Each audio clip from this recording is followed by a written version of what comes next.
Well, thank you very much for that amazing introduction, Sue. I can speak on behalf of Diane and myself. We're both delighted to have this opportunity to take part in this hour. So as we go through, you'll understand, as Sue said, why we're presenting this together. Ultimately, Diane and I didn't meet each other until halfway through our PhD work.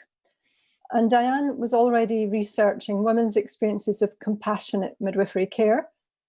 And I was researching care provider interaction in the context of women developing PTSD after childbirth. And when we met and talked, not only did we discover we had lots in common as midwives and allotmenteers, but we discovered that as we were going through our work, how women perceive their interaction with midwives or their other care providers is absolutely central to their experience. In other words, how we are with each other really does matter. It's not the icing on the cake. It's not an optional extra. It's absolutely fundamental to the experience. So Diane ultimately was looking at identifying that compassionate interactions can alleviate suffering, whereas I identified that poor interactions can contribute to trauma and PTSD. So we came from different sides, but there's an overlap here, which is why we want to talk together. So what is compassion? I think Sue was saying that, you know, we talk about it such a lot now. It seems central to what we do. And perhaps some of the newly qualified midwives and student midwives who are listening might not know, but if you were to try to find the word compassion in a midwifery textbook or journal or guideline that's, say, longer than 10 years ago, you wouldn't find it.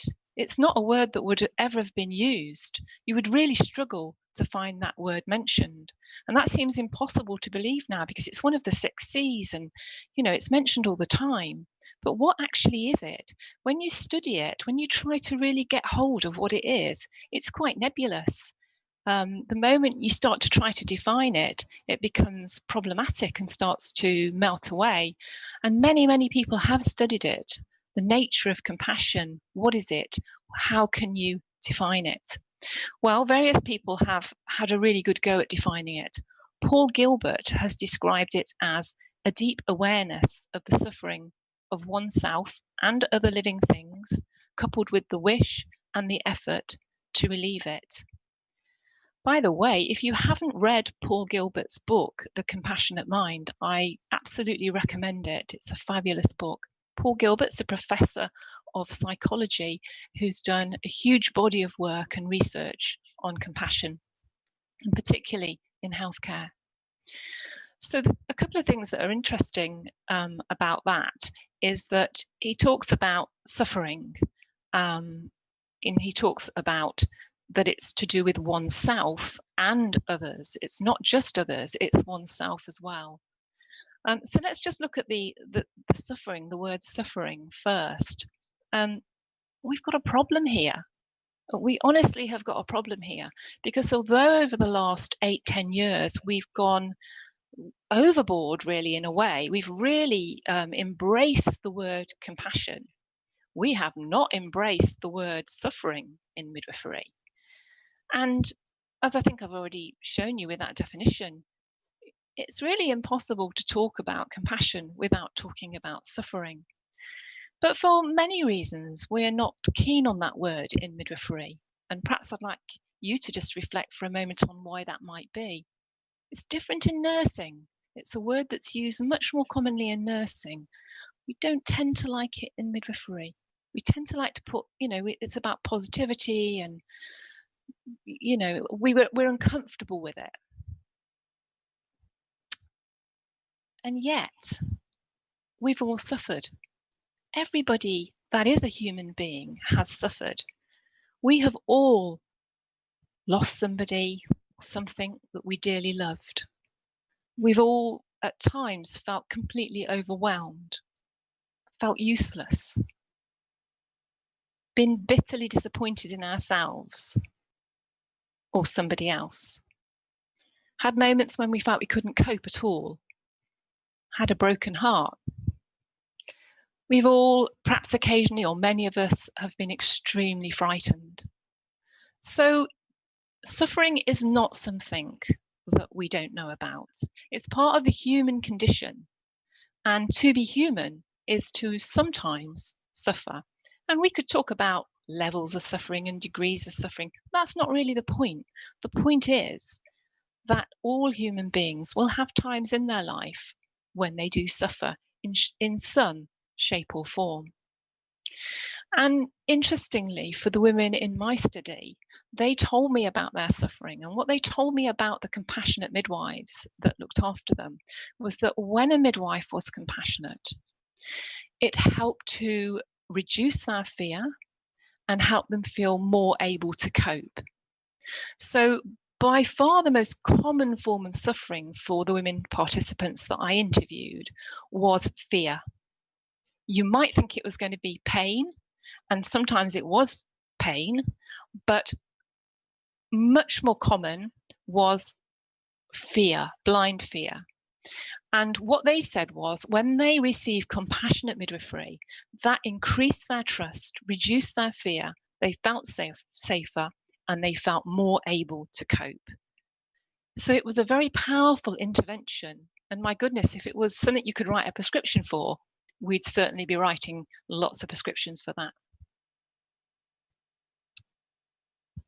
Well, as you heard, Diane mentioned fear, and fear is one of the core features of trauma and PTSD. And many women experience childbirth as traumatic. Almost 40 to 50% of women can find the process traumatic. And we know that around 4% will go on to develop full post-traumatic stress disorder, with many more having partial symptoms. And that is actually, the fathers and the mothers can experience this, and many midwives and other health professionals go on to develop post-traumatic stress or full PTSD. And what I discovered was that care that Diane was talking about, that compassionate care, that need to be supported through this often traumatic or fearful experience, when that was not there, when there was an unmet desire for support, this was a significant factor in the development of PTSD, being ignored, just not having the support. And I came across a term called sanctuary trauma. And for me, this sums up, this was written in 1986. And this sums up for me the women, when they're coming in, they're looking to expect that support, that care, that the compassion. That's what they want. That might not be the word they use, but that's what they're looking for. When it doesn't happen, or they're treated with harshness or indifference, this creates trauma, and it's called sanctuary trauma. And so in my study, I was speaking to women who had developed full post-traumatic stress disorder, and to some other midwives. Not midwives with PTSD, but midwives who are caring for women for a long time in intrapartisan care, which is one of the key areas for the trauma, and asking about their experiences of being with each other. And human needs came up so clearly throughout everything, almost to the point where my supervisor was saying, that's too basic, you can't just talk about human needs, but it was fundamental in what they were saying. And it was a lack of response to human needs that was the traumatic aspect for both the women and the midwives. If their human needs weren't met, they were unable to really give the care they wanted to. And the other key thing that came up was relationship. And most of us will be aware of the midwife-mother relationship, all the work that's been done around this, but this was coming up in everything both the women and midwives were talking about. And when trauma occurred, it was related to either a dysfunctional, lost, or absent relationship. Either there was no connection between the woman and the midwife, or it was quite broken, and I'll talk about that later, or it was lost. It had been there and then it was taken away. And these were key trauma moments.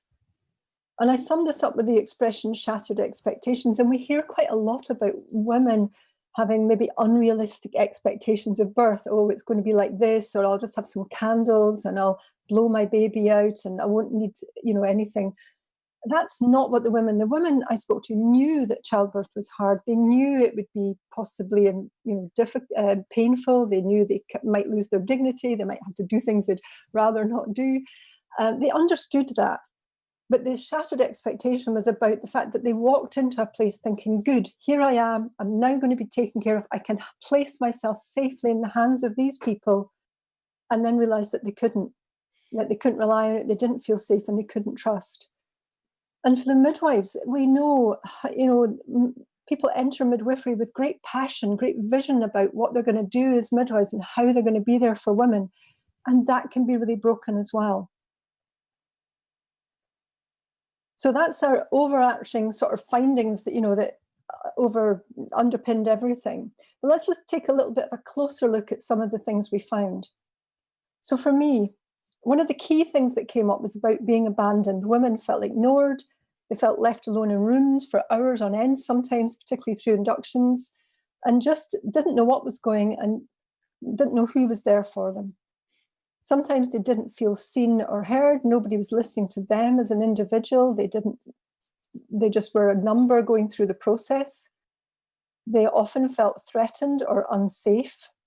And that threat can be something as simple as not being told what a medicine is and just being told to take it and get on with it, or being told to move or else you're going to hurt your baby if you don't do something. We've heard that one. To somebody actually describing having the Entonox mask forcibly held on her face because the midwife wanted her to stop making noise. So we've got some real threatening things. And that's a power struggle. That's about the power differential of somebody trying to control somebody else. And there was lots of that. But these women did also talk about positive experiences. And amongst this, they were able to tell the difference. It wasn't just that they were predisposed to seeing everything poorly. They knew when something had been amazing, and they often cried as they told me about amazing midwives who'd come in and cared for them in the compassionate way that Diane was describing. And then the midwives, they talked about abandoning. So this abandoning, that having to leave the room, go away, be with somebody else, the baby's born, placenta's out, off you go, we need you in another room, we'll get somebody to come in and help this woman, give her their tea and toast. That was so devastating for both the women and the midwives. It was part of that whole process of the relationship and the journey together. The pressures that were on the midwives, feeling torn between one thing and the other, between not being able to be there for women and having to be there to deal with the system.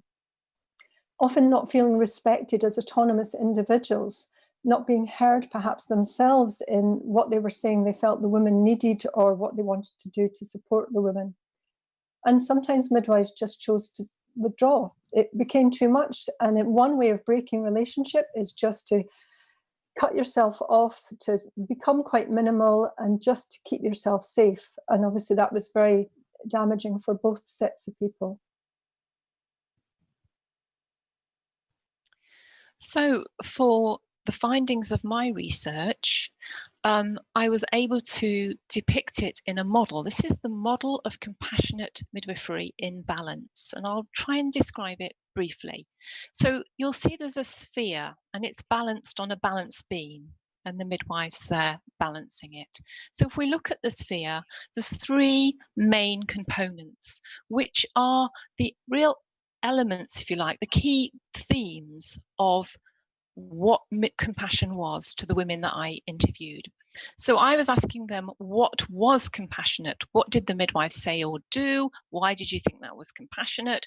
I wanted to get to the real bones of it, to really understand what exactly they thought compassion from a midwife was.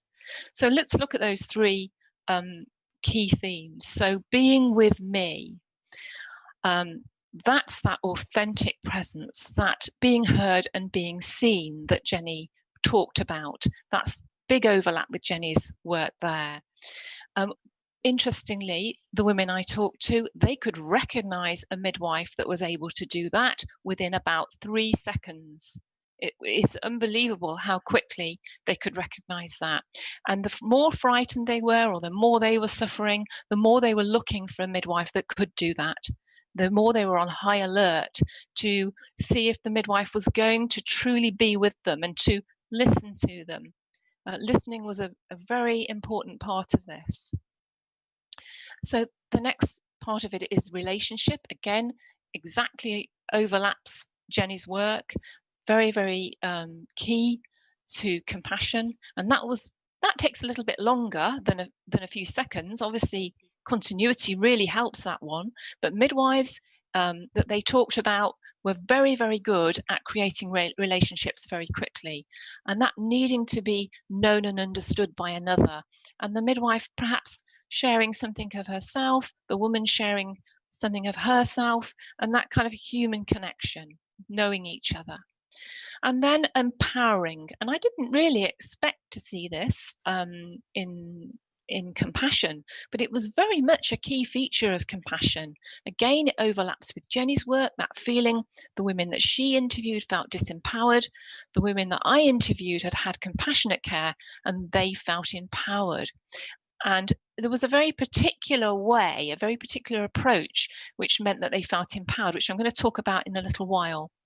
But here, next we have the balance beam. As you can see, that sphere is precariously balanced on that sort of platform of chaos. That platform of chaos represents the context in which we work as midwives, the conflicting demands, etc., of the workplace. And there's the midwife at the bottom, and she's precariously balancing all of this. I think you can see, I think it's called a fulcrum, that balance point. I think you can see from this, it's a very fine margin of error before that compassion falls away. And I think we've all been there. We've all felt that precarious balancing act and felt it actually fall away when things have been very difficult, and there's been lots of conflicting demands, and we perhaps have been unable to be as compassionate as we wanted to be. We are only human too, and there's the midwife at the bottom. We are only human too, and it's a two-way thing. So just to summarize that in a sense from our findings, so our key themes very clearly overlapped. As you've heard from both of us, these three areas were very strong within both our sets of research. And when we met at this conference and then started to chat about some of the first things we were finding, and then when we'd actually finished our work, we read each other's theses, and we realized it was so exciting to see just how the overlap happened, even though we'd come from completely different perspectives. And just to summarize there, that being seen, heard, understood, being respected and affirmed and empowered, being able to trust and feeling safe, key things in that area. And this is what women need, and as midwives, we need this as well. And then the relationship. Sorry, before I move on, I've just highlighted those words in red, and each of those words in red are the key aspects that are considered when we start developing trauma-informed care packages. These are the areas that are of primary importance. And then in the relationship, interestingly, the midwives told me that for them, this was one of the most important things they wanted to do as midwives. They came into the job to listen to women, to be with them, to build a relationship. And the women spoke about this as very key for them. But then that balancing that Diana's spoken about, and that being torn in two, which I picked up on, ticking boxes. This was an actual expression that the midwives said, "Oh, I just feel like I'm ticking boxes." The women said, "She's always filling in her forms. She had her back to me filling in forms." These are the things that really damage and make it very difficult to build relationship, and ultimately time. It's been written about so much. And then the key thing of power, that being threatened, which I've mentioned. And this was, there was a moment when I was listening back to one of the interviews when I had to stop and cry because I couldn't believe that a woman in labour had been treated in the way she had. And I don't believe that it was just horrible, malicious midwives. We're going to talk, a little bit more about this. It's not just about nasty midwives. And that whole thing about being abandoned, that's a real power differential, to be in need and to not be provided for. And the disempowerment, so that's a real loss. Midwives talked about abandoning women. Women claimed power sometimes by actually just self-discharging. That's how they claimed their power. They left the hospital as early as postnatal as they could. And then I think Diane can tell you a little bit more about the empowered. So yeah, I wanted to tell you a little bit more about this because the women that I interviewed gave me a lot of detail about how midwives made them feel more empowered and how they saw that as compassionate. So I was fascinated by this, and what they said was that they wanted professional midwifery knowledge. They wanted to be told, to be taught, to be coached. For example, one area that was a particularly frightening time for some women was the immediate postnatal period. So immediately after they'd had the baby, maybe the midwife had gone out of the room, or they'd just gone to the ward, and they felt like, one woman said, I felt like a rabbit in the headlights. They felt very frightened, very disempowered in that environment. Suddenly hit them. They'd been through this thing, and now they were ill prepared to take on this role and to look after this baby. And suddenly fear hit some women quite dramatically at that point. And they wanted to help from midwives. They wanted their professional knowledge, but they wanted it in a particular way. And it was about a power differential. They wanted midwives to tell them these things, to help them, to coach them, to teach them, as in the style of a friend. So not in a superior style, not as one that knows better, not preachy, as one of them said, but just as a normal human being telling them. And when they did this, they could really hear it, really learn from it, and it felt compassionate because it empowered them. Now that's interesting as an educator, because we can teach midwives this. Sorry, Diane, would you want to say something more there? No, I was just saying that's really fascinating when because you can learn this. Anybody can develop that. We know all the stuff we've got to say to women, and as educators, we teach midwives, well, you'll need to be saying this, giving her that information, giving the other. But it's the way that it's said that will make all the difference. So actually, Diane's covered this next bit really well, because we all know about the difference between social models of midwifery, medical models, and the conflicting ideologies that this is the theory that's coming through from what we're both discovering. And I came across two aspects, two ideologies of care that exist within midwifery theory. The vigil of care, which is the top-down monitoring. I'm in charge, I'm looking after you, you do as I tell you. It's quite disaffirming. It treats the person more as an object than a person. And that's at one extreme. And then on the other side, the care as gift, which is what Diane's just spoken about, that really engaging with the person. And care as gift, you're still providing care, you're still looking after the person, but you are doing this with trust, with generosity, with love. It's all part of the process. So that compassionate side. So again, these two theories tied in really closely. And as Diane just said, this is not what we're doing that's important, it's how we do it.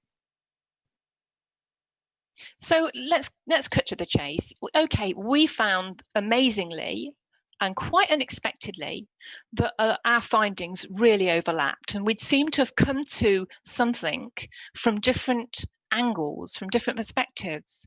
But what we found was that, what we'd got, the two different research projects said something really important. And we've sort of got a hypothesis, and I've tried to illustrate it here with this graph, if you like. And so on the y-axis, we've got that women's perceptions of their experience. And down the bottom there, on the x-axis, we've got compassion from midwives or care providers. And you can see that as the one goes up, the other seems to go up. This is what we think was happening. And the women in Jenny's study, they seem to be, we now can see in retrospect, they seem to be from this area here. They had very negative and traumatic perceptions of their experience, and they'd had low compassion or no compassion. And then the women in my study, they were right up here. They had more positive and empowering experiences of birth. It's not that they'd had no suffering, they had, but they still had positive perceptions of their birth. And they'd had you know, by definition, they'd identified themselves of having had compassion from midwives. But, you know, that is all well and good. That looks very, very simple, a kind of cause and effect type of thing. But we know it's not that. We know it's much more complex than just this. So it's not just about, well, this is easy, midwives need to be more compassionate. You know, we don't want you to think we're saying that, because we're really not. We know this is a complex picture. So just to come back to this expression about being human, because it isn't about, we're going to talk now about some of the human needs of the women and the midwives and how we might address that. But one of the final, in fact, the final sentence that one woman in my studies said as she finished her interview was, I don't know, there's something wrong in a system that doesn't allow you to be human. And for me, that encompasses everything we're talking about. So there are challenges for midwives. It's not about midwives being discompassionate. We are facing a wealth of things. And 2 years ago, the RCM brought out the Whelm report. If any of you have read it, you'll know what I'm talking about. If you've not, then I suggest you find it and read it. But it really did highlight just the physical, social, emotional challenges that midwives are facing: lack of breaks, lack of being able to get to the toilet, have food, drink, basic human needs not being met.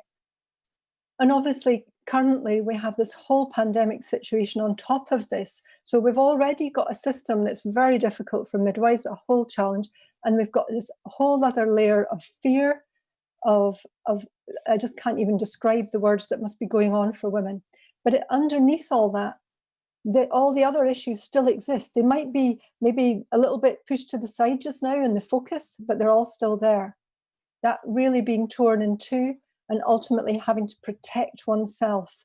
And all of these things make it very difficult for midwives, as Diane's talked, to do that balance, to keep that fulcrum going. It's very difficult to do this in this context. So yeah, lots of stresses for women anyway, pregnancy and childbirth and becoming a mother. There's lots going on for any woman, and there's all the physiological changes, there's all the psychological changes, and the social changes that all that involves. And now, as Jenny said, we've got this situation with COVID, and we say we just say COVID, don't we, for short? But there's a heck of a lot to this. Yes, we've got this pandemic, we've got all the measures in place, but that has a knock-on effect for all of us, for every single person, for every single midwife working. It has had consequences, and obviously for the women too. So fear is, it's on the rise. And what we're worried about is that, this is going to have a knock-on effect for things like PTSD. And we're not the only ones. There's a lot of people writing about this. So one of the things that Diane, I remember speaking about, perhaps I'm jumping in here, but it's something that the difference between the routine and remarkable. So how do we move from this? And I'm aware our time is short, so we're going to quite move through, because this is quite important, the things we're going to tell you now. So I'll let Diane carry on. Yeah, so one of the things that women noticed that compassionate midwives could balance was that the routine and the remarkable. It's from a quote from one of the women I interviewed. So Jenny talked about the vigil of care, which is kind of focused on the routine of care, the ticking of the boxes.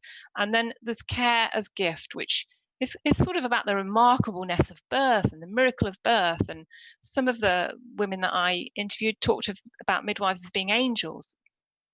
Well, do you know what? It's kind of none of those two things, because it's both. Birth is the most normal thing in the world, and for midwives it can be very routine. We see it every day, but it's also a miracle, and it's a very unusual thing for an individual woman. So, balancing those two things is the key.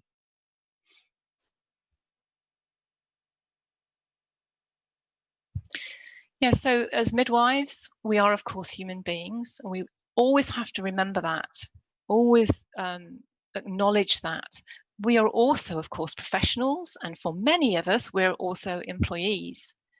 And those things can often be in a bit of a jumble. And what I've learned so far, and I'd like to share with you for reflection, is that probably the best order for those things is human being first, professional second, employee third. They're all important, but I would say that for everybody's safety, that's the best order. So how do you bring the humanity into routinized care, or care where there's a lot of clinical stuff going on, a lot of restrictions going on? And women in my study talked a lot about tea. I never dreamt I was going to hear so much about tea. And it was obviously a symbol for something else. It was a symbol for that humanity, that connection. Now we've got restrictions with COVID. We've got the need to wear PPE and do things in different ways. We need to be able to show that human connection in other ways. And, the eyes are really important. What we wear is really important.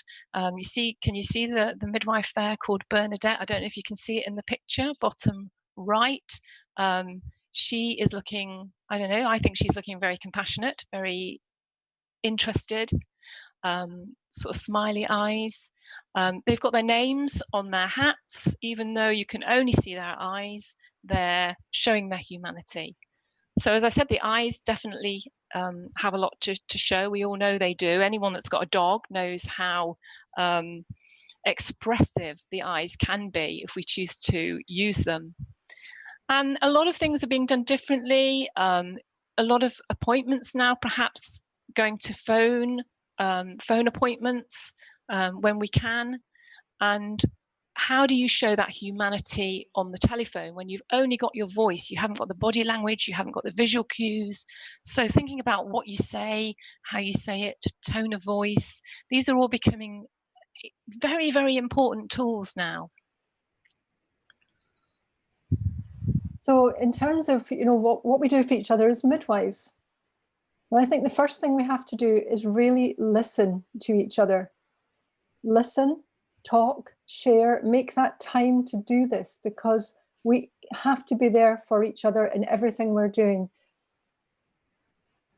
Create a safe space. That's for yourself, but look out for one another. Does someone need a cup of tea? Do they need a rest? Do they need to go to the toilet? What can you do? What can you keep your eyes open for and help somebody else? And hopefully then at the points where you're at that point where you need something, somebody can notice that for you. And if we really do that for each other, create that safe space for each other, it's the small things can totally transform the experience. And if we transform it for one another, we put ourselves in a place where we're more able to cope.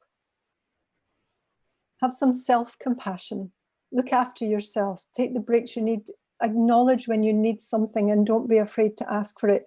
Surround yourself with people who you can trust, who you can turn to, who you'll know are there for each other. We've all got that. Hopefully most of us have that, but really seek that out when you need to. Listen to your body. And ultimately, start leading or following. One of the key things that hasn't gone away, I'm not in the workplace, so I'm assuming it's still there, is bullying and undermining. It's a very big thing that we haven't had time to go into today that really harms midwives. Start looking, don't tolerate stuff. If you see something that's not right, if you see somebody not being supported, lead the way by making a change there. And if you're not a leader, not all of us can take that step, then follow the people that are trying to do that, support them, build a stronger voice together, because then we can make these changes.